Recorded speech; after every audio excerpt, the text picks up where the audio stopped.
এই পৃথিবীর সমস্ত নারী জাতি তাদের আদর্শ হলো নবীর স্ত্রীরা। আল্লাহ রাব্বুল আলামিন নবীর স্ত্রীদেরকে লক্ষ্য করে বলছেন, ওয়াকারনা ফি বুয়ুতিকুন্না, তোমরা তোমাদের ঘরের মধ্যে অবস্থান করো কোনো জরুরি প্রয়োজন ছাড়া, শরীয়ত সম্মত কোনো কারণ ছাড়া তোমরা বাড়ির বাইরে বেরিও না,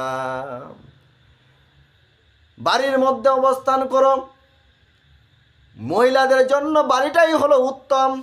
আজকে নারী জাতি বাড়িতে থাকতে চায় না, যার কারণে রাস্তাঘাটে অপমানিত হচ্ছে, তারা ইভটিজিং হচ্ছে। ও নারী জাতি, তোমার সম্মান বাড়াতে হলে তোমাকেও ঘরের মধ্যে অবস্থান করতে হবে।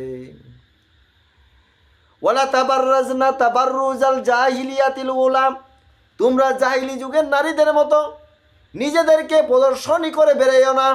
মায়ের পেটটা যে পবিত্র হবে, ও মা, ও বোন, তুমি যদি চাও তোমার পেট থেকে আসবে আলেম, তোমার পেট থেকে আসবে হাফেজ, তোমার পেট থেকে আসবে কারি, তোমার পেট থেকে আসবে আল্লাহর ওলি।